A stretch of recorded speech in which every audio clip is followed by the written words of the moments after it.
VK news, राष्ट्र के नाम। नमस्कार, भारत की बहस देख रहे हैं आप। मैं हूं आपके साथ हेमंत केवलिया। झंडे को लेकर हुआ विवाद, कवर्धा सहित 2 जिलों में इंटरनेट सेवाएं बंद और शहर में धारा 144 लागू कर दी गई है। यानी कि 59 लोग इस पूरे मामले को लेकर गिरफ्तार हालांकि हो गए हैं, क्योंकि छत्तीसगढ़ के कवर्धा में 3 अक्टूबर को धार्मिक झंडे हटाने को लेकर 2 समुदाय आपस में भड़ गए थे। इस दौरान पूरे कवर्धा शहर में जमकर बवाल हो गया था, जिसको लेकर शहर में हिंसा का माहौल बन चुका है। बता दें कि जिसके बाद प्रशासन ने पूरे शहर में धारा 144 को लागू कर दिया। लेकिन प्रदेश के सीएम कुर्सी की लड़ाई में जुटे हैं। फिलहाल उन्हें नवाबों का शहर यानी कि लखनऊ ज्यादा पसंद आ रहा है। छत्तीसगढ़ के सीएम भूपेश बघेल लखीमपुर खीरी हिंसा मामले पर अपनी रोटियां सेकने के लिए निकल पड़े, राहुल गांधी का दामन थामकर। लेकिन भूपेश बघेल को ज्यादा क्या प्रिय है, कुर्सी या फिर जनता, यह सवाल है। जहां पर छत्तीसगढ़ में खुद आग लगी है, लेकिन उनको तो लखीमपुर हिंसा मामले में राजनीति करनी है। क्या सच में कांग्रेस के पतन का समय है? वो कहावत है, जब खुद का घर शीशे का हो तो फिर दूसरे के घर पर पत्थर नहीं मारा जाता है। लेकिन ये बात भूपेश बघेल को कौन समझाए? पहले आप अपने प्रदेश में लगी आग को शांत करिए। लखीमपुर खीरी में सियासत करना बंद करिए। ये स्थितियां इस वजह से हैं क्योंकि छत्तीसगढ़ के अंदर जो मामला निकलकर सामने आया है वो बहुत ज्यादा परेशान, हैरान करता है। पुलिस प्रशासन और वर्तमान की सरकार पर सवाल खड़े करता है। और कवर्धा की ऐसी तस्वीर जो अब अनकंट्रोल नजर आती है, वो अलग बात है कि इस पूरे मामले को लेकर प्रशासन की ओर से यह जिक्र कर दिया गया, ये कार्रवाई कर दी गई कि तकरीबन 59 लोगों को इस पूरे मामले पर गिरफ्तार कर लिया गया है। लेकिन भूपेश बघेल यानी कि जो सूबे के मुखिया हैं, वो प्रदेश के अंदर है नहीं। कवर्धा के अंदर जो स्थितियां बनी उसको कंट्रोल करने की दिशा में उन्होंने क्या दिशा निर्देश दिए, ये पता नहीं। यही वजह है कि हमको भी लिखना पड़ गया कि छत्तीसगढ़ जिहादगढ़ बन चुका है क्या, क्योंकि ये सोशल मीडिया पर दरअसल ट्रेंड कर रहा है और इस वजह से इस पूरे मामले में अब तूल पकड़ लिया। हालांकि इस बात को लेकर भी है कि विशेष समुदाय के लोग अगर इकट्ठा होकर किसी झंडे को उतारने के लिए नहीं बल्कि उसको फेंकने की दिशा में अगर कदम बढ़ा दें तो वाकई ये मामला गंभीर हो चला है। और गंभीरता के साथ अगर इसको नहीं लिया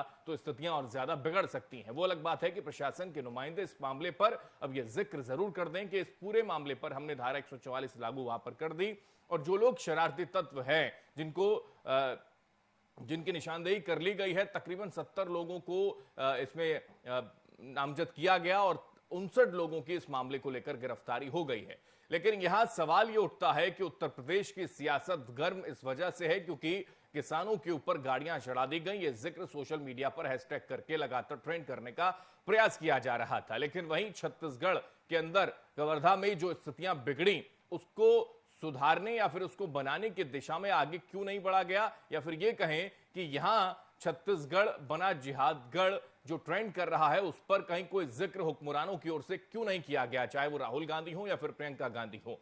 यह भी साफ है कि इस पूरे मामले पर केंद्र की ओर से क्या वाकई गंभीरता के साथ इस पर विचार नहीं किया गया, क्या इसको लेकर एक सख्त कार्रवाई की ओर से इंडिकेट उनकी तरफ से क्यों नहीं किया गया। क्या वाकई बीजेपी जो विपक्ष में वहां पर बैठी है, वो अलग बात है कि सीट बहुत वहां पर कम हो, लेकिन इस मामले को क्या उन्होंने पूरी मजबूती के साथ उठाया है, क्योंकि वहां ऐसी नौबत आती है कि हिंदुस्तान के अंदर लगता ही नहीं है कि हिंदू जो है वो अपने आप को महफूज समझें। उन्हीं के समुदाय का अगर झंडा उतारने का प्रयास कोई विशेष समुदाय के लोग करते हैं, गुट में आकर खड़े हो जाते हैं, जहां पर पुलिस प्रशासन के नुमाइंदे केवल ताकते रहते हैं, देखते रहते हैं, तो फिर सवाल तो खड़े होंगे। और वही स्थिति जब बिगड़ने लगी तो धारा 144 लगाकर इस पूरे मामले को कंट्रोल करने के लिए आगे बढ़ा गया। लेकिन हैरानी इस बात को लेकर है कि अगर लखीमपुर खीरी में सियासत हो रही है और वहीं छत्तीसगढ़ के अंदर अगर किसी विशेष समुदाय को लेकर बवाल मचा हुआ है तो यहां कोई जिक्र क्यों नहीं,